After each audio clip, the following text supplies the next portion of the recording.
ನಮಸ್ಕಾರ ಎಲ್ಲರಿಗೂ welcome back to Sagar stories ಮಗ. ಫಸ್ಟ್ ಆಫ್ ಆಲ್ ಶುಭೋದಯ. ಆರ್ ಸಿ ಬಿಯ ಅಫಿಷಿಯಲ್ 11 ಆರ್ ಸಿ ಬಿ ಯಾವ ಥರ ಪ್ರಿಪೇರ್ ಮಾಡ್ಕೊಂಡಿದೆ ಆರ್ ಸಿ ಬಿ ಆ್ಯಂಗಲಿಂದ ಮಗ. ಇದು ನಾವು ನಮ್ಮ ಆ್ಯಂಗಲಿಂದ ನಿಮ್ಮ ಆ್ಯಂಗಲಿಂದ ಎಲ್ಲ ಸುಮಾರು ನೋಡ್ಬಿಟ್ಟಿದ್ದೀವಿ. ಈ ಥರ ಇರಬೇಕು 11, ಆ ಥರ ಇರಬೇಕು 11 ಅಂತ. ಬಟ್ ಆರ್ ಸಿ ಬಿ ಯಾವ ಉದ್ದೇಶ ಇಟ್ಕೊಂಡು ಇವ್ರನ್ನೆಲ್ಲ ಆಪ್ಷನ್ಲಿ ಪಿಕ್ ಮಾಡ್ತು. ಈ 4 ವಿಡಿಯೋಗಳು ಏನು ಮಾಡಿದ್ದಾರೆ ಇವರು ಆರ್ ಸಿ ಬಿ ಅವರು, ಎಪಿಸೋಡ್ 1, 2, 3, 4 ಅಂತ ರಿಲೀಸ್ ಮಾಡಿದ್ರಲ್ಲ, ಪ್ರೀ ಆಕ್ಷನ್ ಅಸೆಸ್ಮೆಂಟು ಅನಾಲಿಸಿಸ್ ಎಲ್ಲ ಯಾವ ಥರ ಮಾಡಿದ್ರು, ಈ ಸ್ಲಾಟ್ಗೆ ಈ ಪ್ಲೇಯರ್ಗಳೇ ಇರಬೇಕು ಅಂತ ಅನಲೈಸ್ ಮಾಡಿದ್ರಲ್ಲ. ಸೊ ಯಾವ ಸ್ಲಾಟ್ಗಳಿಗೆ ಯಾವ ಪ್ಲೇಯರ್ಗಳನ್ನ ಇವರು ಫಿಕ್ಸ್ ಮಾಡಿಬಿಟ್ಟು ತಗೊಂಡಿದ್ದಾರೆ ಅಂತ ಈ ವಿಡಿಯೋದಲ್ಲಿ ಡಿಸ್ಕಸ್ ಮಾಡೋಣ ಮಗ. ಇದು ನನ್ನ ಅನಾಲಿಸಿಸ್ ಪ್ರಕಾರ ಅಲ್ಲ, ಅಫಿಷಿಯಲ್ ಆಗಿ ಆರ್ ಸಿ ಬಿ ಅವರು ಬಿಟ್ಟಿರುವಂಥ ವಿಡಿಯೋದಲ್ಲಿ ಡಿಸ್ಕಸ್ ಆಗಿರುವಂಥ ಪ್ರಕಾರ ಅವರು ಈ ಸ್ಲಾಟ್ಗೆ ಈ ಪ್ಲೇಯರ್ಗಳನ್ನ ತಗೊಂಡಿದ್ರಂತೆ. 11 ಸ್ಥಾನಗಳಿಗೆ ಈ 11 ಪ್ಲೇಯರ್ಗಳು ಇರಲೇಬೇಕು, ಈ ಪ್ಲೇಯರ್ಗಳೇ ಅಂತ ಫಿಕ್ಸ್ಡ್ ಮಾಡ್ಕೊಂಡ್ಬಿಟ್ಟಿದ್ರು ಅವರು. ಬಟ್ ವೇರಿಯೇಷನ್ ಆಗ್ಬೋದು ಮ್ಯಾಚ್ ಟೈಮಲ್ಲಿ, ಇವ್ರನ್ನ ಮೇಲ್ಗಡೆ ಕಳಿಸೋದು ಕೆಳಗಡೆ ಕಳಿಸೋದು ಅವೆಲ್ಲ ಆಗ್ಬೋದು. ಬಟ್ ಆರ್ ಸಿ ಬಿ ಅನ್ಕೊಂಡಿರೋ ಪ್ರಕಾರ ಈ ಪ್ಲೇಯರ್ಗಳನ್ನೇ ಈ ಸ್ಲಾಟಲ್ಲಿ ಶ್ಯೂರ್ ಆಗಿ ಆಡಬೇಕು ಅಂತ ಫಿಕ್ಸ್ ಆಗೋಗ್ಬಿಟ್ಟಿದ್ದಾರೆ. ಸೊ ಆ ಸ್ಲಾಟ್ಗಳು ಯಾವುದು ಅಂತ ನೋಡೋಣ. ಅದಕ್ಕಿಂತ ಮುಂಚೆ ಚಾನಲ್ಗೆ ಸಬ್ಸ್ಕ್ರೈಬ್ ಹಾಕೊಂಡು ಸಬ್ಸ್ಕ್ರೈಬ್ ಹಾಕೊಂಡು ಬೆಲ್ ಐಕನ್ ಕ್ಲಿಕ್ ಮಾಡೋದನ್ನ ಮಾತ್ರ ಮರಿಬೇಡಿ. ಒಂದೇ ಒಂದು ಸ್ಲಾಟ್ ಬಗ್ಗೆ ಜಾಸ್ತಿ ಡಿಸ್ಕಸ್ ಮಾಡಿಲ್ಲ. ಅದು ಯಾವ ಸ್ಲಾಟು ಅಂತಂದ್ರೆ ಅದು ನಂಬರ್ 3 ಸ್ಲಾಟ್ ಯಾರು ಆಡಬೇಕು ಅನ್ನೋದು ಈ ಬಿಟ್ರಲ್ಲ 4 ವಿಡಿಯೋಗಳು, ಎಪಿಸೋಡ್ 1, 2, 3, 4 ಇದರಲ್ಲಿ ಡಿಸ್ಕಸ್ ಆಗೇ ಇಲ್ಲ. ಅದನ್ನ ಬಿಡ್ತು ಅಂತಂದ್ರೆ ಒಟ್ಟಲ್ಲಿ ಇಂಡಿಯನ್ ಬ್ಯಾಟರ್ ಆಡಬೇಕು ಅನ್ನೋದು ಡಿಸೈಡ್ ಆಗಿದೆ. ಬಟ್ ಯಾರು ಆಡ್ತಾರೆ ಅನ್ನೋಂಥದ್ದು ಒಂಥರ ಬ್ರೀಫ್ ಆಗಿ ಇಲ್ಲಿ ಡಿಸ್ಕಸ್ ಆಗಿಲ್ಲ. ಅದೊಂದು ಸ್ಲಾಟ್ನ ನಾವು ಇಲ್ಲಿ ವೇಕೆಂಟ್ ಬಿಟ್ಬಿಡೋಣ. ಇನ್ನು ಮಿಕ್ಕಂತ 10 ಸ್ಲಾಟ್ಗಳು ಕೂಡ ಆಲ್ಮೋಸ್ಟ್ ಫಿಕ್ಸ್ ಆಗಿದೆ ಗುರು. ಈ ನಂಬರ್ 3 ಸ್ಲಾಟ್ ಕೂಡ ಆಲ್ಮೋಸ್ಟ್ ಯಾರು ಆಡ್ತಾರೆ ಅನ್ನೋದನ್ನ ನಾವು ಪ್ರಿಡಿಕ್ಟ್ ಮಾಡ್ಬೋದು. ಓಕೆ, ಓಪನಿಂಗ್ ಸ್ಲಾಟಿಗೆ ಬರ್ತಾರೆ. ಶ್ಯೂರ್ ಆಗಿ ಆರ್ ಸಿ ಬಿ ಫಿಕ್ಸ್ ಆಗಿರೋದು ವಿರಾಟ್ ಕೊಹ್ಲಿ ಜೊತೆಗೆ ಫಿಲ್ ಸಾಲ್ಟ್ ಜೊತೆಗೆ ಹೋಗೋಣ ಅಂತ. ಇವರಿಬ್ಬರೇ ಓಪನ್ ಮಾಡ್ತಾರೆ ಶ್ಯೂರ್ ಆಗಿ. ಇಲ್ಲಿ DDP ಓಪನ್ ಮಾಡುವಂಥದ್ದು ನಾವು ನೋಡೋದಕ್ಕೆ ಸಿಗೋದಿಲ್ಲ. ಯಾಕಂದ್ರೆ ಆರ್ ಸಿ ಬಿ ಶ್ಯೂರ್ ಆಗಿದ್ರೆ ಈ ಸಲ ವಿರಾಟ್ ಕೊಹ್ಲಿ ಆ್ಯಂಡ್ ಫಿಲ್ ಸಾಲ್ಟ್ನೇ ಓಪನ್ ಮಾಡಿಸ್ಬೇಕು ಅಂತ. ಯಾಕಂದ್ರೆ ಆಪ್ಷನ್ ಅವರ ಪಿಕ್ ಮಾಡಿದ ಇಂಟೆನ್ಷನ್ ಇದು, ಕೊಹ್ಲಿ ಜೊತೆಗೆ ಒಬ್ಬ ಬೆಂಕಿ ಓಪನರ್ ಬೇಕು ಅಂತಾನೆ ಪಿಕ್ ಮಾಡಿದ್ದು. ಅಂಡ್ ಇವರೇ ಓಪನ್ ಮಾಡ್ತಾರೆ. ನಂಬರ್ 3 ಸ್ಲಾಟ್ ಅಲ್ಲಿ ನಾನು ಅನ್ಕೊಂಡಿರೋ ಪ್ರಕಾರ ಇದು ಆರ್ ಸಿ ಬಿ ಏನು ಅಫಿಷಿಯಲ್ ಆಗಿ ಹೇಳಿದ 4 ವಿಡಿಯೋಗಳಲ್ಲಿ ಎಲ್ಲೂ ಕೂಡ DDP ಬಗ್ಗೆ ಡಿಸ್ಕಸ್ ಆಗಿಲ್ಲ.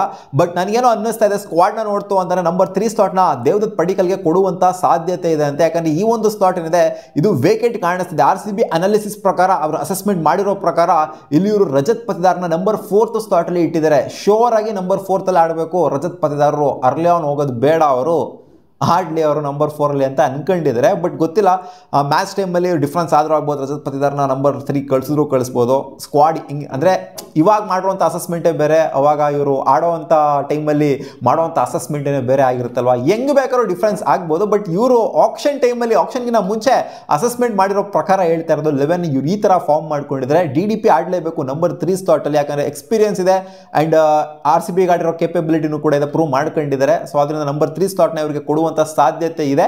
ಅಂಡ್ ನಂಬರ್ 4th ಸ್ಲಾಟ್ ಅಲ್ಲಿ ರಜತ್ ಪತಿದಾರ್ಗೆ ಆಲ್ರೆಡಿ ಫಿಕ್ಸ್ಡ್ ಸ್ಲಾಟ್ನ ಇಟ್ಬಿಟ್ಟಿದ್ದಾರೆ. ಯಾಕಂದ್ರೆ ಆ ಒಂದು ಮಾಡೆಲ್ಗಳೆಲ್ಲ ಏನು ಮಾಡ್ಕೊಂಡಿದ್ರು, ಆ ಮಾಡೆಲ್ಗಳಲ್ಲಿ ರಜತ್ ಪತಿದಾರ್ಗೆ ನಂಬರ್ 4th ಸ್ಥಾನನ ಕೊಟ್ಟಿದ್ರು. ಆದ್ರಿಂದ ನಂಬರ್ 4th ಸ್ಥಾನನೇ ಇವರಿಗೆ ಒಂಥರ ಶ್ಯೂರ್ ಆಗಿ ಇಟ್ಟಿದ್ರೆ ಒಂಥರ ಕಾಣಿಸ್ತಾ ಇದೆ. ನಂಬರ್ 5th ಸ್ಲಾಟ್ ಅಲ್ಲಿ ನಿನ್ನೆ ಡಿಸ್ಕಸ್ ಆಗಿರೋ ಪ್ರಕಾರ ವಿಡಿಯೋ ಬಿಟ್ಟಿದ್ರಲ್ಲ, ಲಿಯಮ್ ಲಿವಿಂಗ್ಸ್ಟೋನ್ಗೆ ನಂಬರ್ 5th ಸ್ಲಾಟ್ನ ಕೊಡಬೇಕು ಅಂತ ಇವ್ರು ಅನ್ಕೊಂಡಿದ್ದಾರೆ. ನೆನ್ನೆ ಡಿಸ್ಕಸ್ ಮಾಡಿದ್ದೀನಿ ನಾನು ಇದ್ರ ಬಗ್ಗೆ ಜಾಸ್ತಿ ಡಿಸ್ಕಸ್ ಮಾಡುವಂಥ ಅಗತ್ಯತೆ ಇಲ್ಲ. ಯಾಕಂದರೆ ಏನಕ್ಕೆ ಇವರಿಗೆ ನಂಬರ್ 5th ಸ್ಲಾಟು ಅಂತಂದರೆ, ಮೇಲ್ಗಡೆಯಿಂದ ಕೊಲ್ಯಾಪ್ಸ್ ಆದ್ರೂ ಕೂಡ ಆಮೇಲೆ ಫಿನಿಶಿಂಗ್ ರೋಲ್ ನಿಭಾಯಿಸುವಂಥವ್ರು ಯಾರು ಅಂತಂದರೆ ಮಿಡ್ಲ್ ಆರ್ಡರ್ಲಿ ಬರುವಂಥವ್ರು ನಂಬರ್ 5th ಸ್ಥಾನದಿಂದ. ನಂಬರ್ 5th ಸ್ಥಾನ ಸಿಕ್ಕಾಪಟ್ಟೆ ಕ್ರೂಷಿಯಲ್ ಆಗುತ್ತೆ. ಒಂದು ವೇಳೆ ಕೊಲಾಪ್ಸ್ ಆಯಿತು ಅಂತಂದ್ರೆ ಇವರೇ ಇಂಪಾರ್ಟೆಂಟು, ಆಮೇಲೆ ಫಿನಿಶಿಂಗ್ ರೋಲ್ ಕೂಡ ಇವರೇ ಇಂಪಾರ್ಟೆಂಟು. ಅದರಿಂದ ಇಲ್ಲಿ ಬೆಂಕಿ ಪ್ಲೇಯರ್ ಬೇಕು. ಅದನ್ನು ಲಿಯಮ್ ಲಿವಿಂಗ್ಸ್ಟೋನ್ನ 5ನೇ ಸ್ಥಾನದಲ್ಲಿ ಇವ್ರು ಇಟ್ಟಿದ್ದಾರೆ. ನಂಬರ್ 6 ಇಟ್ಸ್ ಜಿತೇಶ್ ಶರ್ಮಾ, ಈ ವಿಕೆಟ್ ಕೀಪರ್ ಬ್ಯಾಟರ್ ಬರ್ತಾರೆ. ಆ್ಯಂಡ್ ಇವ್ರಿಗೂ ಪ್ರಿಫರೆನ್ಸ್ ಜಾಸ್ತಿನೇ ಕೊಟ್ಟಿದ್ದಾರೆ. ಇಂಡಿಯನ್ ಮಿಡಲ್ ಆರ್ಡರ್ ಬ್ಯಾಟರ್ ಅಂತ ಬಂದಾಗ ಜಿತೇಶ್ ಶರ್ಮಾಗೆ ಏನೇ ಪ್ರಿಫರೆನ್ಸ್ನ ನಮ್ಮ ಆರ್ ಸಿ ಬಿ ಕೊಡೋದು. ಆ್ಯಂಡ್ ಶೋರ್ ಆಗಿ ತೊಗೊಂಡ್ರು. ಇವ್ರನ್ನ ಪಕ್ಕ 11 ಆಡ್ಸೋದಕ್ಕೆ ತಗೊಂಡಿರೋದು, ಬ್ಯಾಕಪ್ ಆಗಿ ತಗೊಂಡಿಲ್ಲ. ಫಿಲ್ ಸಾಲ್ಟ್ ಆಡಿಲ್ಲ ಅಂದರೆ ಇವ್ರು ವಿಕೆಟ್ ಕೀಪರ್ ಆಗಿಲ್ಲ ಅಂದರೆ ಅವರು ಆ ಥರ ಅಲ್ಲ, 11 ಆಡಲಿ ಅಂತಲೇ ಜಿತೇಶ್ ಶರ್ಮಾನ ತಗೊಂಡಿರೋದು. ಆ್ಯಂಡ್ ನಂಬರ್ 7 ಟೀಮ್ ಡೇವಿಡ್ ಆಡಲಿ ಅಂತ ಇವರು ಎಕ್ಸ್ಪೆಕ್ಟ್ ಮಾಡ್ತಾ ಇದ್ದಾರೆ. ಎಕ್ಸ್ಪೆಕ್ಟ್ ಮಾಡೋದಲ್ಲ, ಇವ್ರು ಆಡಿಸ್ಲೇಬೇಕು ಅಂತ ತಗೊಂಡಿದ್ರೆ ಟೀಮ್ ಡೇವಿಡ್ನ. ವಿಲ್ ಜಾಕ್ಸ್ನ ಬಿಟ್ಟಿದ್ದು ಮೈನ್ ರೀಸನ್ನೇ ಇದು. ಟೀಮ್ ಡೇವಿಡ್ನ ತಗೊಂಡಿದ್ದು ಮೈನ್ ರೀಸನ್ನೇ ಇದು. 11 ಇವ್ರು 7 ಬಂದ್ಬಿಟ್ಟು ಆಡ್ಲಿ ಗುದ್ದಲಿ ಹಾಕೊಂಡು ಚೆನ್ನಾಗಿ ಬಂದ್ಬಿಟ್ಟು ಅಲ್ಲಿ ಬಾಟಮಲ್ಲಿ ಅಂತಲೇ ತಗೊಂಡಿರೋದು ಈ ಪ್ಲೇಯರ್ನ. ನಂಬರ್ 8 ಕೃಣಾಲ್ ಪಾಂಡ್ಯ ಬರ್ತಾರೆ. ಆರ್ ಸಿ ಬಿ ಅಸೆಸ್ಮೆಂಟ್ ಪ್ರಕಾರನೇ ಹೇಳ್ತಾ ಇರೋದು, ನೆನ್ನೆ ಡಿಸ್ಕಸ್ ಆಯ್ತಲ್ಲ ವಿಡಿಯೋದಲ್ಲಿ. ನಂಬರ್ 8 ಬರ್ತಾರೆ ಕೃಣಾಲ್ ಪಾಂಡ್ಯ. ನೋಡಿ ಭರ್ಜರಿ ಬ್ಯಾಟಿಂಗ್ ಅಟ್ಯಾಕ್ ಹೋಗೋರು ನಂಬರ್ 8 ಅಂತಂದರೆ ಸಿಕ್ಕಾಪಟ್ಟೆ ಬಾಟಮಿಗೆ ಬಂದ್ಬಿಡ್ತಾರೆ. ನಾವು ಇಲ್ಲಿ ಇಂಪ್ಯಾಕ್ಟ್ ಪ್ಲೇಯರ್ ಆಗಿ ಬ್ಯಾಟರ್ನ ಯೂಸ್ ಮಾಡ್ಕೊಳ್ಳೋಂಥ ಅಗತ್ಯತೆ ಇಲ್ಲ, ನಾವು ಬೌಲರ್ನ ಯೂಸ್ ಮಾಡ್ಕೋಬೇಕು ಇಂಪ್ಯಾಕ್ಟ್ ಪ್ಲೇಯರ್ ಆಗಿ. ನಂಬರ್ 8 ಕೂಡ ಕೃಣಾಲ್ ಪಾಂಡ್ಯ ಬರ್ತಾರೆ ಅಂತಂದ್ರೆ ಹೆಂಗಿದೆ ನಮ್ಮ ಆರ್ ಸಿ ಬಿಯ ಬ್ಯಾಟಿಂಗ್ ಅಟ್ಯಾಕ್ ಅಂದ್ರೆ ಒಂಥರ ಡೆಡ್ಲಿ ಕಾಂಬಿನೇಷನ್ ತರ ಇದೆ. ನಂಬರ್ 9 ಭುವನೇಶ್ವರ್ ಕುಮಾರ್ ಬಂತರು ಅಂತಂದ್ರೆ ಆರ್ ಸಿ ಬಿ ಅಸೆಸ್ಮೆಂಟ್ ಪ್ರಕಾರ, ನನ್ನ ಅಸೆಸ್ಮೆಂಟ್ ಪ್ರಕಾರ ಅಲ್ಲ, ಒಟ್ನಲ್ಲಿ ಭುವಿ ಬರ್ತಾರೆ. ಇದೆಲ್ಲ ಏನು ಹೇಳ್ತಿದ್ದೀನಿ, ಇದೆಲ್ಲ RCB ಅಸೆಸ್ಮೆಂಟ್ ಪ್ರಕಾರ, ನನ್ನ ಅಸೆಸ್ಮೆಂಟ್ ಪ್ರಕಾರ, ನನ್ನ ಅನಾಲಿಸಿಸ್ ಪ್ರಕಾರ ಎಲ್ಲ ನೋಡ್ತಾವ ಅಂತಂದರೆ DDPನ ಆಡಿಸೋದಿಲ್ಲ, ಬೇರೆಯವ್ರನ್ನ ಆಡಿಸ್ತೀನಿ. ನಂಬರ್ 3 ರಜತ್ ಪತಿದಾರ್ನ ಆಡಿಸ್ಬಿಡ್ತೀನಿ.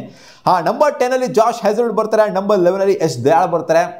RCB ಅಸೆಸ್ಮೆಂಟ್ ಪ್ರಕಾರ ಇಲ್ಲಿ ರಸಿಕ್ ದಾರ್ ಕೂಡ ಬಂದರೂ ಬರ್ಬೋದು. ಬಟ್ RCB ಅನಲೈಸ್ ಮಾಡಿರೋ ಪ್ರಕಾರ ಭುವಿ ಹೆಜಲ್ವುಡ್ ಅಂಡ್ ಯಶ್ ದಯಾಳ್ ಜೊತೆಗೆ ಹೋಯ್ತು ಅಂದರೆ, ಬೌಲಿಂಗ್ ಅಟ್ಯಾಕ್ ಪೇಸ್ ಅಟ್ಯಾಕ್ ಜೊತೆಗೆ ಹೋಯ್ತು ಅಂತಂದರೆ ಬೆಟರ್ ಆಗಿರುತ್ತೆ ಅಂತ RCB ಅನ್ಕೊಂಡಿದೆ. ಆ್ಯಂಡ್ ಕೃಣಾಲ್ ಪಾಂಡ್ಯ ಜೊತೆಗೆ ಲಿಯಮ್ ಲಿವಿಂಗ್ಸ್ಟೋನ್ ಸೇರ್ಕೊಂತು ಅಂದರೆ ಬೆಟರ್ ಆಗಿ ಸ್ಪಿನ್ ಅಟ್ಯಾಕ್ನಲ್ಲಿ ಲೀಡ್ ಮಾಡ್ಬೋದು ಅಂತ ಅನ್ಕೊಂಡಿದೆ. ಜೊತೆಗೆ ಶಿವಾಶ್ ಶರ್ಮಾನ ಇವರು ಇಂಪ್ಯಾಕ್ಟ್ ಪ್ಲೇಯರ್ ಆಗಿ ಯೂಸ್ ಮಾಡಿದ್ರೆ ಬೆಟರ್ ಆಗಿರುತ್ತೆ ಅಂತ ಇವರು ಅನ್ಕೊಂತ ಇದ್ದಾರೆ. ಓಕೆ, ಈ 11 ಯಾವ ಥರ ಅನ್ನಿಸ್ತಾ ಇದೆ ನಿಮಗೆ? RCB 11 ಇದು ಥರ ಅಫಿಷಿಯಲ್ 11 ಅಂತ ಅನ್ಕೊಳ್ಳಿ. ನಂಬರ್ 3 ಸ್ಲಾಟ್ನ ಒಂದು ವೇಕೆಂಟ್ ಬಿಟ್ಟಿದ್ರೆ ಅದ್ರ ಬಗ್ಗೆ ಎಲ್ಲೂ ಕೂಡ ಡಿಸ್ಕಸ್ ಆಗಿಲ್ಲ. ಆದ್ರೆ ನಾನು DDPನ ಇಟ್ಟಿದ್ದೀನಿ. ಆ ಸ್ಲಾಟಲ್ಲಿ ಬೇರೆ DDPನ ಬಿಟ್ಟು ಬೇರೆ ಯಾರನ್ನಾರು ಫಿಲ್ ಮಾಡ್ತಾರೆ ಅಂತ ನನಗೆ ಯಾಕೋ ಅನ್ನಿಸ್ತಿಲ್ಲ. ಸ್ಕ್ವಾಡ್ ಮೆಂಬರ್ಸ್ಗಳನ್ನೆಲ್ಲ ನೋಡ್ತು ಅಂತಂದರೆ ನಿಮಗೆ ಏನು ಅನ್ನಿಸ್ತಾ ಇದೆ? ಈ 11 RCB ಅನ್ಕೊಂಡಿರೋಂಥ 11 ಇದು. ನಾವು ಅನ್ಕೊಂಡಿರೋದು ನೀವು ಅನ್ಕೊಂಡಿರೋದಲ್ಲ, RCB ಅನ್ಕೊಂಡಿರೋಂಥ 11 ಇದು. ಕಾಮೆಂಟ್ ಸೆಕ್ಷನ್ ಕಾಮೆಂಟ್ ಮಾಡಿ ತಿಳಿಸಿ. ಸಿಗೋಣ, ಬವಾ.